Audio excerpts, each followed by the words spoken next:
नवम अंतर्राष्ट्रीय योग दिवस पर मंत्री जयवीर सिंह मैनपुरी पहुंचे हैं। क्या 9 साल बेमिसाल के रास्ते से ये एक 2024 के लिए विजय रथ है? मंत्री जी से ही जान लेते हैं, क्या कहेंगे मंत्री जी?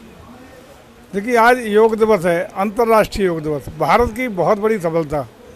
भारत के मूल जो योग हमारे ऋषियों मुनियों तपस्वी की जो साधना योग के द्वारा होती थी, उस परंपरा को जिससे भारत को विश्व गुरु कहा जाता था, उसका फैलाव, उसका प्रचार, उसका प्रसार आदरणीय मोदी के नेतृत्व में विश्व पटल पर हुआ। और आज लगभग 180 से ज़्यादा देशों में योग एक साथ करने का काम हो रहा है।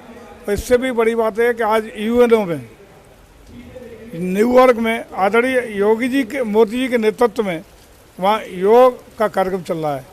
पूरे विश्व पटल पर विश्व गुरु के रूप में भारत की छवि जो उभर रही है, वो निश्चित रूप से उसकी प्रशंसा होनी चाहिए। और मुझे लगता है कि 2047 तक भारत विश्व की अगुवाई करने में सक्षम होगा, हर तरीके से विश्व गुरु बनने में सक्षम होगा। ऐसी शुभकामना पूरे देश के लिए। आज सबसे बड़ी बात यह है कि भारत हर क्षेत्र में आगे बढ़ ही रहा है, लेकिन एक साथ 180 देशों से ज़्यादा का एक साथ योग करना, ये भारत की बहुत बड़ी कूटनीतिक सफलता भी है। इसके लिए मोदी जी को बधाई। और यूएनओ में आज भारत का सम्मान, अमेरिका में मोदी मोदी और भारत भारत हो रहा है, जिससे देश की गरिमा बढ़ रही है। वो अमेरिका जो कभी समय भारत के नेताओं को नहीं देता था, आज आदरणीय मोदी जी को पाल अपने पलक बिछाए हुए, पखावड़े बिछाए हुए स्वागत के लिए आतुर है। वहाँ का राष्ट्रपति भवन आदरणीय मोदी के इंतजार में सजाया और संभाला जा रहा है। ये बहुत बड़ी कूटनीतिक सफलता भारत की है। मंत्री जी, विश्व पटल की बात कर ली, लेकिन 2 दिन यानी कि 23 जून को जहाँ से कभी इमरजेंसी लगी हुई थी और जेपी आंदोलन का प्रारंभ हुआ था, आपके खिलाफ, पूरे भाजपा के खिलाफ पूरा विपक्ष इकट्ठा हो रहा है और कह रहा है कि 2024 में इनको हम धराशायी कर देंगे, क्या कहेंगे? देखिए, आज वो लोग जो कहीं न कहीं से किसी तरह जनता के द्वारा नकारे गए हैं, हटाए गए हैं, विभिन्न आरोपों से ग्रस्त हैं, विभिन्न जांचों के घेरे के दायरे में, वो सब इकट्ठे होकर के एक राजनीतिक मंच बनाने का प्रयास कर रहे हैं। पहले तो इन लोगों की आपसी इतने टकराव हैं, विचारधारा की भिन्नता, सिद्धांतों की भिन्नता, यदि अवसरवादी तरीके से इकट्ठा होने का प्रयास कर रहे हैं। ऐसे समझौते, ऐसा एकजुटता लंबे समय तक नहीं चल सकती है। दूसरी ओर भारतीय जनता पार्टी की जो गठबंधन है, वो जनता के दिलों के साथ है, जनता के साथ है।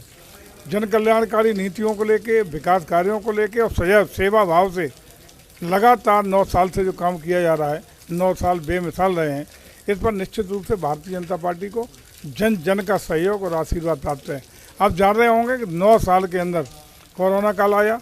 कोरोना काल में जहां एक और बड़े बड़े देश जो अपने को विकसित देश कहते थे, घुटनों के बल आ गए, ले भारत देश न सिर्फ कोरोना से लड़ा, बल्कि अपनी 2-2 वैक्सीन दे करके देश के लोगों की जान बचाने का काम किया। विश्व के अपने मित्र देशों की 100 से ज़्यादा देशों की अपने टीके से जान बचाने का काम किया। बल्कि लगातार तब से आज तक पूरे देश में किसी भी गरीब व्यक्ति को भूखे पेट नहीं सोने दिया।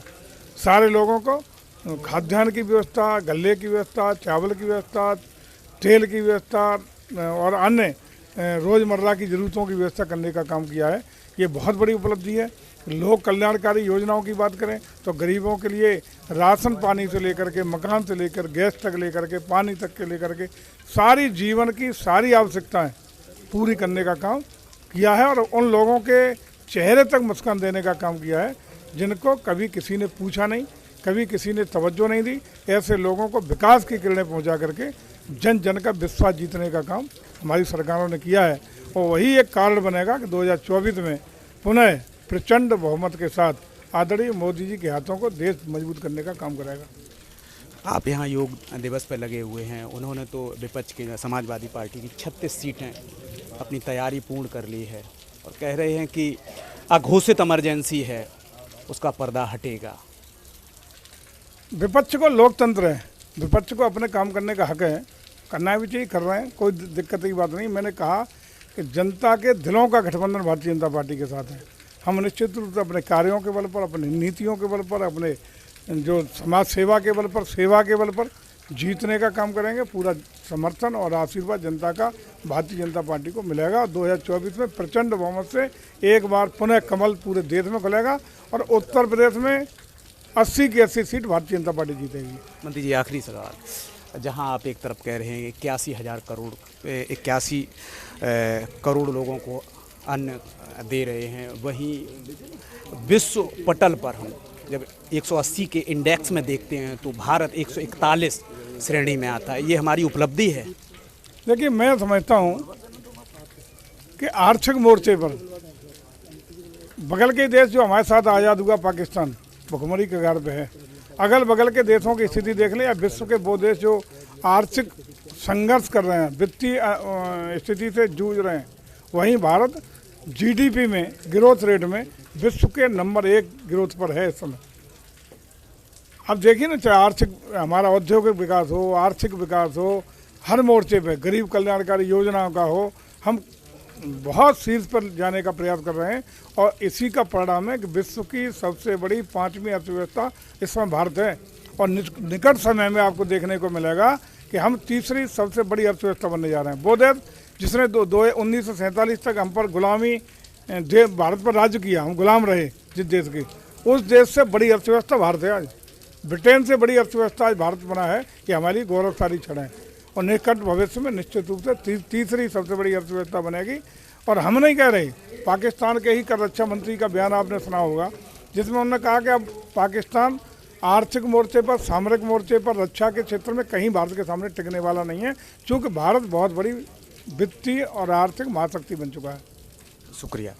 तो मंत्री जी का साफ सा कहना था कि चूँकि अघोषित इमरजेंसी इसलिए है कि इन्होंने, जो विपक्ष के लोग हैं, इन्होंने कई तरीके से अपने धन अर्जित किया है और तमाम जांच एजेंसियां इनकी लगी हुई हैं अपने धन को बचाने के लिए। ये तमाम हथकंडे अपनाते हैं। कैमरामैन अंशु के साथ प्रवीण सक्सेना, भारत समाचार, मैनपुरी।